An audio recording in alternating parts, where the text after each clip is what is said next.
Hello, everyone. Thank you for attending our webinar on nonprofits or legal issues facing nonprofit startups.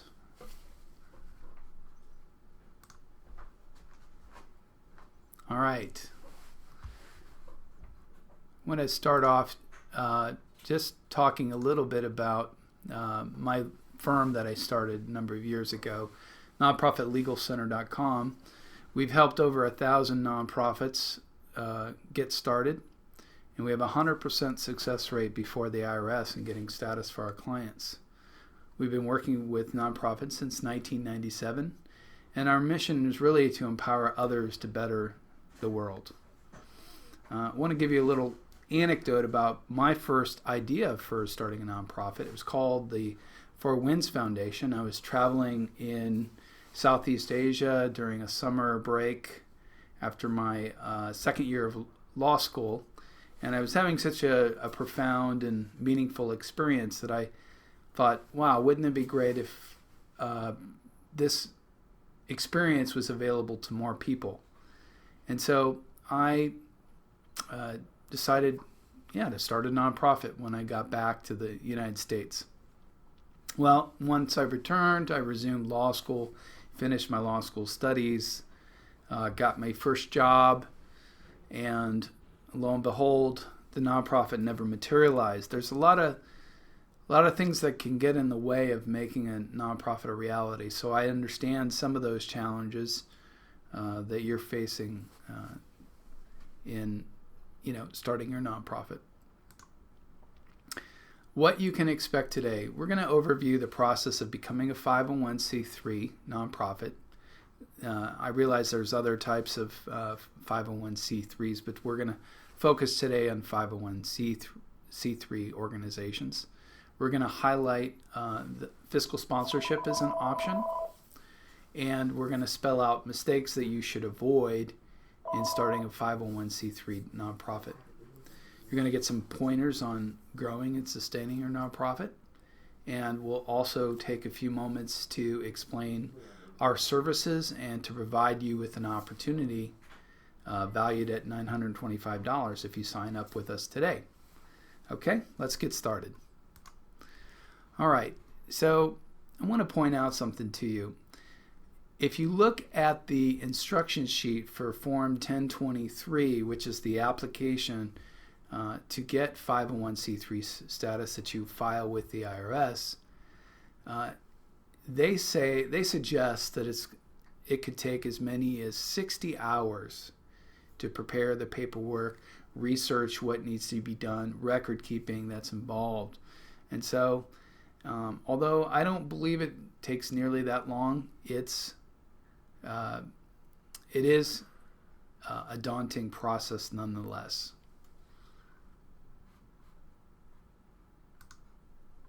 Okay. Who amongst you feels that the process of starting a nonprofit is daunting? What challenges are you facing getting your nonprofit off the ground? Just, bring those to mind. I know we're not in a dialogue situation here, but just bring those to mind. And then I want you to think about these questions. Is there really a need for your organization? Can you learn from partnering with an existing organization? Or maybe you can join another organization to do the very work that you're looking to be doing. Are your program activities that you're contemplating consistent with 501c3 purposes? We'll get more into that in the presentation as to what that means. Will your organization be sustainable? Who's going to support it? How is it that you're going to finance your nonprofit? Do you have the required number of board members, proper leadership, and supporters for your nonprofit?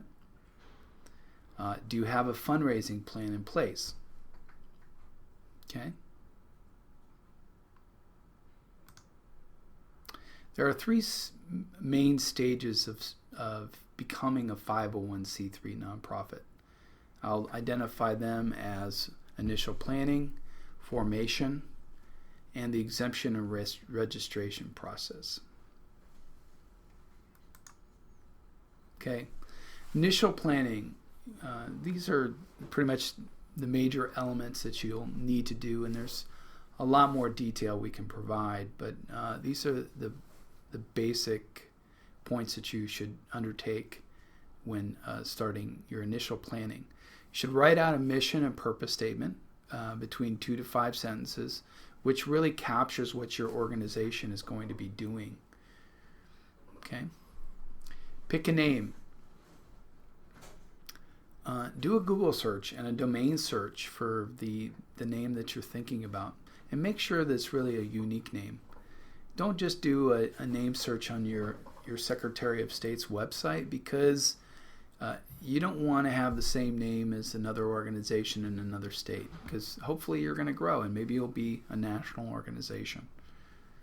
Okay. Develop a comprehensive description of your programs and activities, covering the what, where, who, and how of what you'll be doing.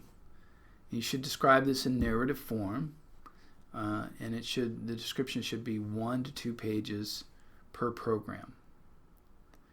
Identify who you're going to have in your leadership roles for your organization. Who's going to be on your board of directors? Who are going to be the officers of your organization? And really, who are going to be your allies, your network of supporters, your volunteers, if you have any. And finally, you should formulate a fundraising strategy. You really need to think about how you're going to fund your programs. Are you going to hold fundraisers, apply for grants, charge fees for services? Some nonprofits can do that. So forth. So, okay, moving on. All right, so just to reiterate, pick a unique name, do a Google search, research domain names, writing your mission statement should be 2 to 5 sentences that captures what the organization will be doing. It really should be kind of an umbrella statement of what you'll be doing. Okay, develop a comprehensive description of your programs. Now, this really is going to be a snapshot in time. The IRS doesn't expect you to explain every single program that your organization is going to undertake. You may tweak some things. You may try different things with your organization, but your program should be what you are going to be doing in the near future and what you hope to be doing in the future. But again, it's a snapshot in time, and your nonprofit can evolve. If you are undertaking a wholly different area, you need to notify the IRS that you're going to be doing an entirely different program. Let's say you're operating an after-school program, and then you start doing a scholarship program for college. That's a different program altogether that's going to need approval from the IRS, because there's certain regulations that relate to that new program, scholarships. Okay? Identify who's going to be serving on your board and who your officers are going to be, who your allies are going to be. A couple things on that. You should really think about who, for your board, you should think about who can contribute their skills to building your organization. You might recruit a lawyer, someone that's good with finance or has their own business, someone, maybe an accountant, someone that's good networking with people and good with public relations. But obviously, whoever you invite to be on your board, they need to be committed to the purpose that your nonprofit is all about. They need to be committed to the nonprofit's objectives. Okay? Oftentimes for new nonprofits, the founders are the initial officers and are on the board of directors. That's okay. That can take place. there's a few things that I would suggest. Do not have more than one other family member on your board, and avoid having people that you have business relationships with. It's fine if you know them because of business, but if you have contracts together or they're actively doing business with your company or what have you, you should avoid asking them to be on your board of directors, because there's obviously a conflict of interest involved there. Okay, moving along. Okay, we just covered this. Who should you recruit for your board? Again, you should make sure that they can bring skills to your board, that they're dedicated to your nonprofit mission, that they can contribute time and possibly money to your nonprofit. Can they fundraise? And again, not your friends, family, or business partners. Okay, now I want to discuss fiscal sponsorship as an alternative to starting a 501c3. This is an option if you're not quite sure if your nonprofit ideas are viable. This way, you get sponsored, you carry out your project and do some fundraising and to prove it as a concept. Okay, what you would do is you would partner with an existing 501c3 that's willing to sponsor your organization, your project. You have all the benefits of 501c3 status before approval by the IRS. A few caveats. The purpose of that fiscal sponsor, that 501c3 sponsoring your organization, must encompass the work that you're going to be doing. So if they're educational and your project is educational in nature, that would work. And what this will enable you to do is to apply for grants, offer donors a tax deduction, and you'll be able to fundraise. There's about 7 different types of fiscal sponsorship models. All of them you're going to need some sort of fiscal sponsorship agreement in place. Our office does consulting on fiscal sponsorship, and we would be happy to consult with you.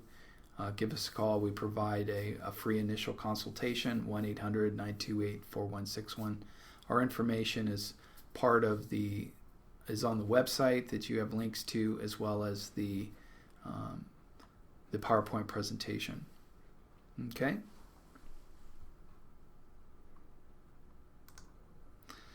Does your organization qualify as a 501c3 nonprofit?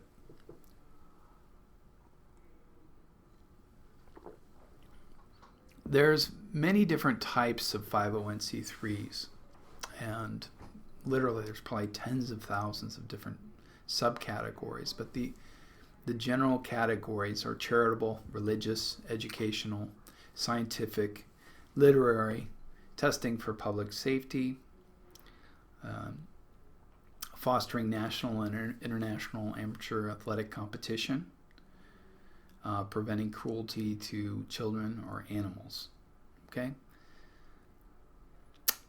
As I mentioned before, there's other types of 501c's. There's social groups, sports groups, there are business groups, veterans groups, etc. that are other types of 501c3s. But again, these are the major categories of 501c3s, and under each of these general categories, there's literally hundreds, if not thousands, of different types of organizations.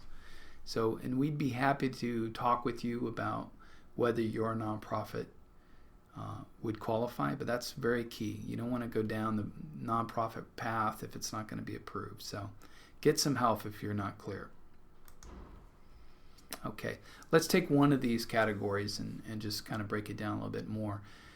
And that is charitable. Charitable purposes are defined as activities beneficial to the public interest in serving an open class of people, not limited to in the number of people identified. You can't set up a nonprofit to help pay the medical bills of someone who recently got diagnosed with cancer. I get requests about that and questions about that all the time. You can set up a fund, but you cannot set up a charity to help them. They can receive gifts, but the donations or gifts to that individual to pay for their medical bills would not be tax deductible.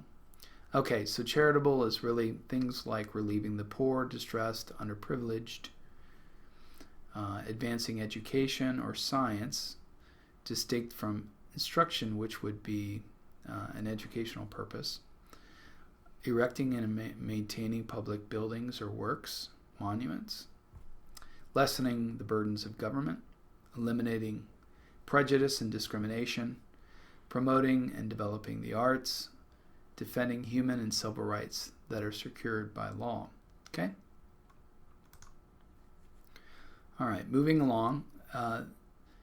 Formation's general checklist includes the following: drafting your articles of incorporation, submitting those articles of incorporation to your state Secretary of State, usually, or Corporations Division, applying for your federal identification number, putting together your bylaws, and having your first meeting of your board of directors, wherein they elect your officers, adopt the bylaws, and delegate authority to the officers to carry out the day-to-day duties of the nonprofit corporation.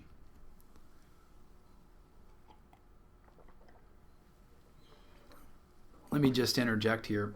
I get questions about starting a nonprofit LLC from time to time. We generally don't recommend that. It's theoretically possible. I've come across some that are set up that way, but it's much more cumbersome. LLCs are typically for-profit enterprises. They're typically owned by someone, and a nonprofit corporation is its own standalone entity. No one owns it. It's governed by a board of directors. Okay?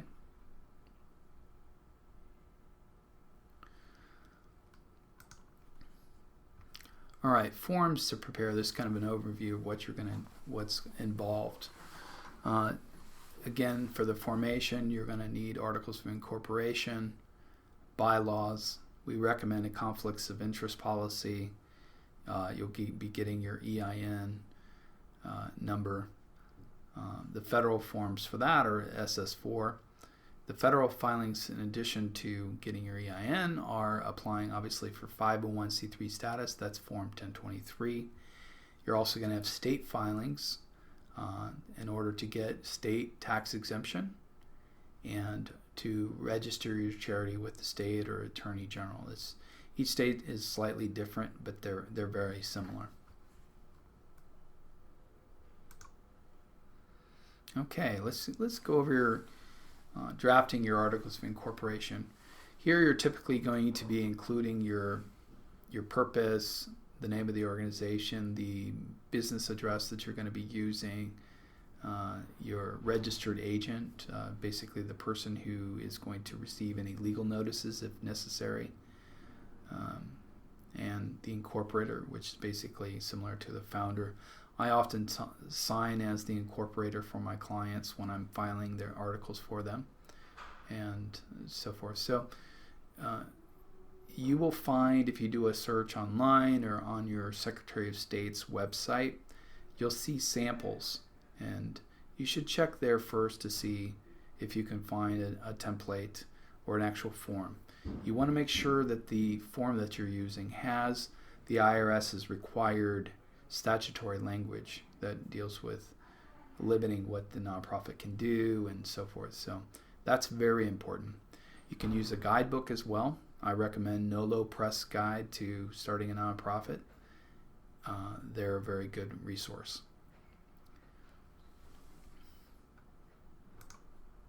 Okay, drafting your bylaws. Now your bylaws, your articles of incorporation are kind of like the birthing of your nonprofit entity, your nonprofit corporation. It's kind of like the founding document, kind of like a birth certificate, which sets it up. And then the bylaws are really the governing instrument. the rules by which the nonprofit is governed. Okay, so it's going to mostly deal with governance issues, and then in your bylaws, it's obviously going to have your name, your purpose, membership criteria if you have members, the rules for how to set up meetings and how they're conducted, maybe format for agenda. It may select Robert's Rules of Orders, criteria for being on the board of directors, and the voting procedures for both the board and officers, and the duties for the board and officers. It may cover salaries. We recommend that you have a conflict of interest policy involved. You should have provisions in there that cover appointment of committees. If you're a membership organization, you may collect dues, so it may deal with that. And obviously, when you're, it should also include a method by which you amend the bylaws. Okay? All right. When do you draft your bylaws? Well, that should be well in advance of your first meeting of your board of directors, so you have something to approve, and actually, so you have rules in place to actually govern your organization. The bylaws, once they're adopted, they need to be authenticated by the secretary by signature at the end. Okay, moving along. All right, your articles, once you've got them prepared, you need to submit them to your Secretary of State or Corporations Division of your state. You'll have to pay a filing fee, and oftentimes you'll need to provide a copy so that they, or request a copy, that they certify. You can always amend your articles of incorporation at a later point in time for an additional fee. But of course, like I said, make sure you're using the proper form, that you are including the proper language that the IRS likes to see. Okay?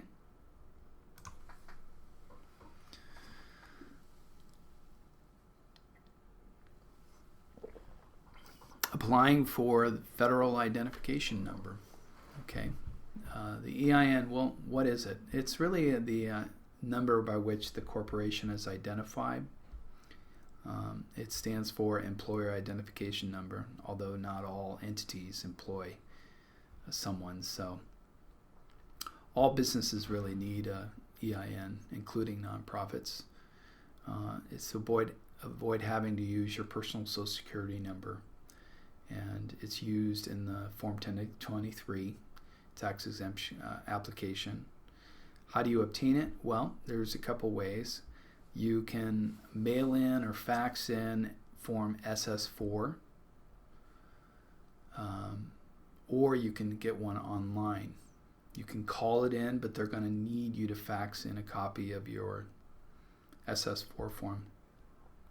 Once you get your EIN number, make sure you save your EIN confirmation letter from the IRS and keep that in your corporate records book for future reference. Okay? All right. Drafting a business plan. Although nonprofits generally are not revenue-based entities such as normal businesses where you're selling a product or service, you really should have a business plan.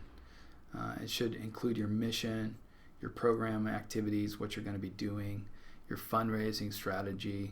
If it's a membership organization, include your membership criteria, and you should have a 3-year budget. Okay, all of that are things that you're going to be using in your Form 1023. So it's a good idea to get all of those elements in place. It's very important for long-term planning to make your nonprofit successful. The plan is, again, it's a snapshot in time, and it will evolve. So don't be afraid of putting down what you hope to be doing on paper. That can change, and you're not setting it in stone. Okay, holding your first meeting of your board of directors. Here you're going to be electing your officers, approving your mission statement and business plan, adopting your bylaws, approving a budget, and you're going to be delegating authority to your officers to carry out your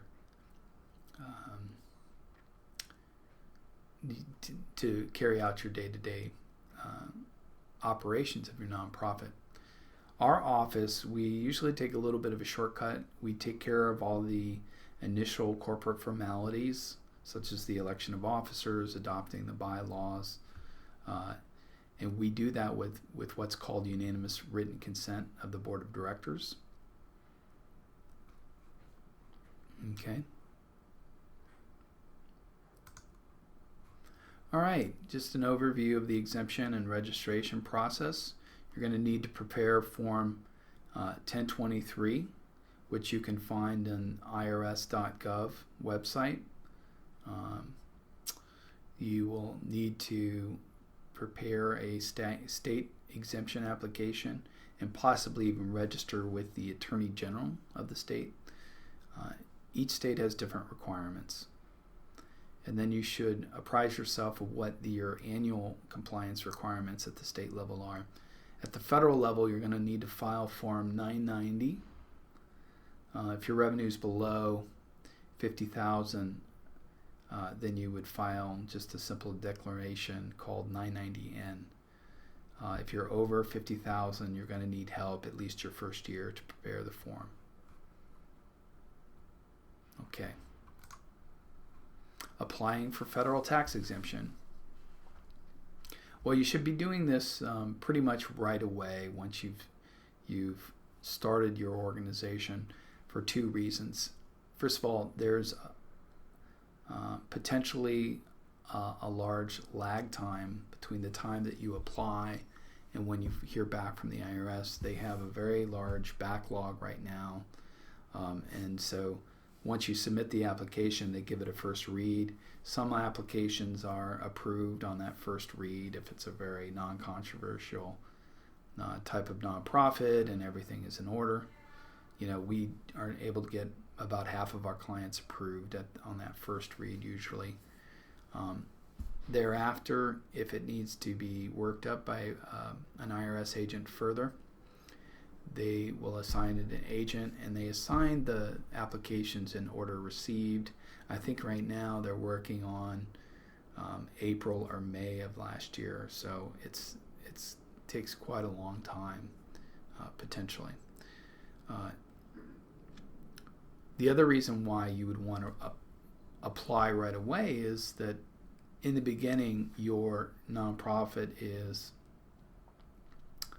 your activities are much more simple. Your budget's going to be much more simple. So the application is going to be much more easy to prepare rather than after you've had a year and a half or 2 years of activity. The other thing is, you want to get that 501c3 status as soon as possible so that you can offer your donors that tax deduction. The Form 1023, you're going to actually need to attach your articles of incorporation, your bylaws, your financial information, any publications, your program descriptions, your fundraising strategy. All that's going to need to be attached. If you're represented by an attorney, you're going to need Form 102848, and you're going to need to file the filing fee. Okay. Someone just asked, what is the other form besides Form 990? At the federal level, there is only Form 990s, but there's different categories: Form 990N, 990EZ, and then regular Form 990. And it depends on your revenue which one you need to fill out. Okay, so getting back to the 1023 application, the process can take anywhere from 2-3 months all the way to 8, 9, 10, even 12 months, unfortunately. As I mentioned, there's a large backlog because of some recent changes to reporting requirements. A lot of revoked statuses have caused those organizations that revoked to reapply for status, and so right now the IRS is flooded with many more applications than they normally have. All right, once you're approved, knock on wood, once you're approved, keep the letter of determination from the IRS for your state filings and for future donors. You should make multiple copies of it. Make sure you have that around. Probably scan it so you have it saved digitally. When you're doing your state filings, you're going to need to attach that and show that to the various state taxing authorities that you're tax exempt. I would say about half of the states go along with what the IRS determines, so if you have that, it's going to be much more easy for you to get state tax exempt status. All right.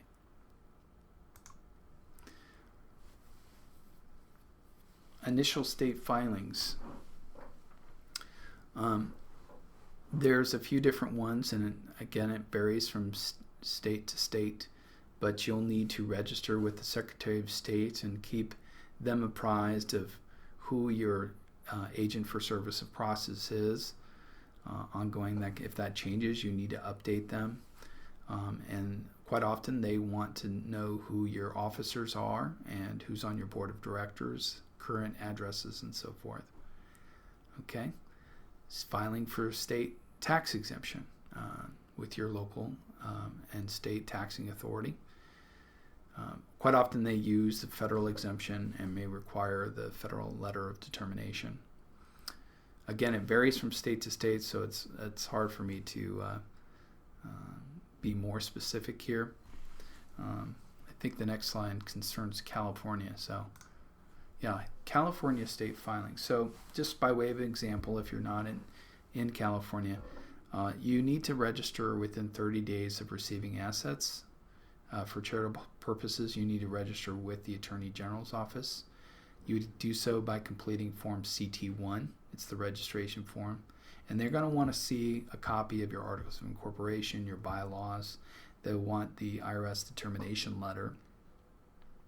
And they want you to also provide a copy of your 1023 application to the IRS. There's no filing fee for that.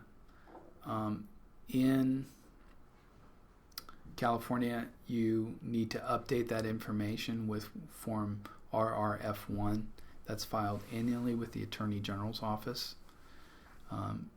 Comparable to Form 990, California requires Form 199 filed with the Franchise Tax Board, which is the California taxing authority.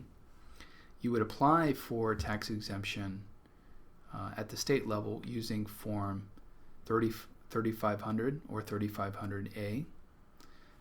You would include your copy of your IRS determination letter, and there is no filing fee for that. All right, so that covers California's state filing fee or state filings. Again, it varies from state to state, and get some assistance from a professional, maybe a CPA or an attorney that works with nonprofits, just to make sure that you're filing all of the requisite documents for your state. Okay, I want you now to think about all those challenges that you may have brought to mind at the beginning of the presentation. Think about, how am I going to fundraise? Who am I going to get involved with this? How am I going to get this thing off the ground? All right. How do you feel? You probably feel overwhelmed. You probably feel discouraged.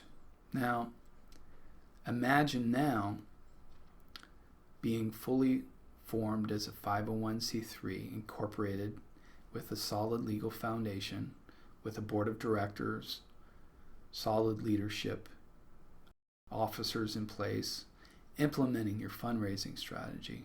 Your website is live, taking donations. You are networking and promoting your nonprofit and carrying out your nonprofit programs. That's something that we can offer you, and we have 100% success rate, and we guarantee our results. The keys to growing and sustaining your nonprofit. You need a solid legal foundation. Now, this is a one-time setup skill or process that you're going to have to go through. All right, it's a one-time thing. You're not really going to, you'll learn a lot, and it'll be beneficial to go through it. But I would suggest to you that you don't have to learn, you don't have to reinvent the wheel. Instead, you should be focusing on the following ongoing skills that you're going to need to make your nonprofit successful. You know, you're going to need to network and build support, recruit donors and volunteers. You're going to need to keep a database of your supporters, develop a sustaining fundraising strategy, build sustainers, successful fundraisers, and make it easier for people to donate and contribute to your nonprofit. You're going to need to build a strong leadership team for your board and the officers of your organization, and leadership on committees. You know, so you're going to have to recruit people to carry out a whole variety of functions for your nonprofit. Maybe a fundraising committee. Build an effective online presence. Get a really nice website. Make it easy for people to donate, and make it clear that you're looking for help, both volunteers and for monetary contributions. Don't be shy. Ask for money. Ask for help. Set up your books properly from the start and follow those procedures so that you have good record keeping. And then I would incorporate some metrics into your program deliverables. This is really key for getting grants. So let's say you have an after-school program, and what I mean by metrics, you want to be able to measure the accomplishments of your program over time. So let's say you have an after-school program. Some of the metrics will be how many kids were served. Can you quantify how they were impacted by the program? Did let's say their reading skills improve?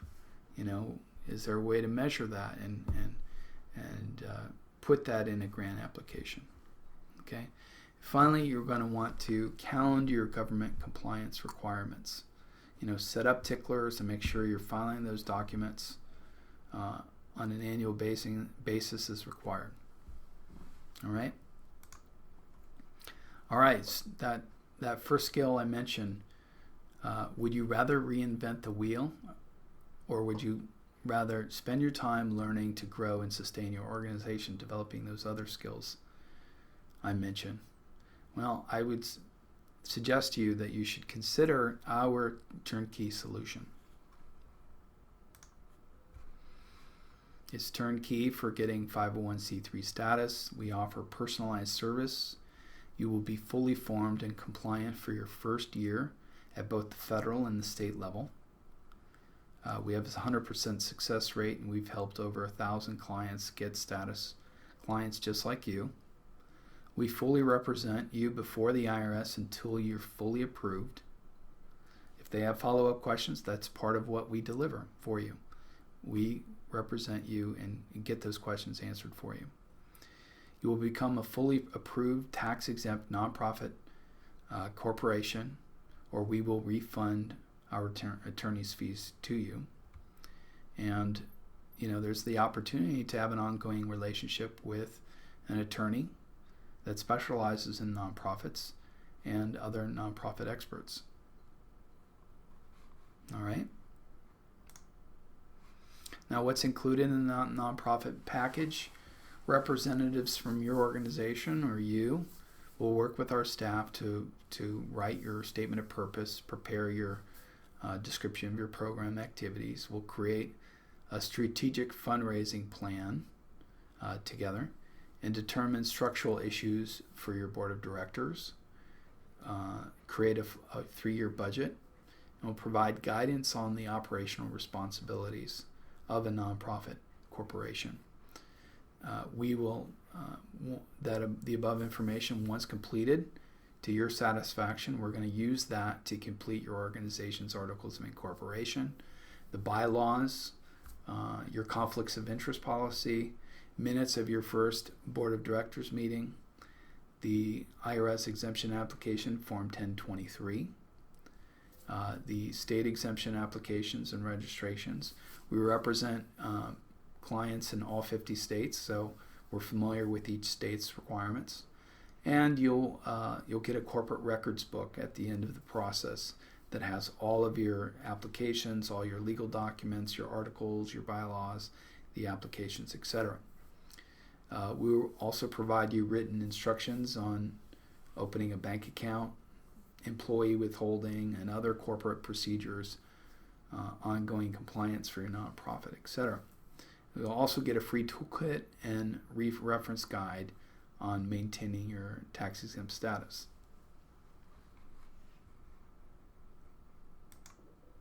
Okay, so that's what we offer, and today we have a discount that we'd like to share with you. It's $275 off of our normal full startup package, which I just described to you. We're offering a payment plan of $750 down and monthly payments of $250 while we're doing the paperwork for you. It includes 2 extra hours of attorney time that you can use after you become a 501c3. That's a $650 value. My hourly rate is $325 an hour. And you'll get a bonus video, how to start fundraising now so you can start your nonprofit at no cost to you. You will get a money back guarantee. We will fully refund your attorney's fees if you're not approved by the IRS. Okay? Our regular cost for our law firm to represent you and fully form you is $2,275. You'll get the discount today. It brings it down to $2,000. You'll get the 2 extra hours of attorney time that you can use either for reviewing a lease or helping you set up your employment practices or even preparing your tax returns at a later point in time. The down payment you'll get $750 down and monthly payments of $250. You'll get the bonus video, and all you need to do to get started today is pay a retainer of $750. So there's a link to sign up if you are interested in that. You can further review the description.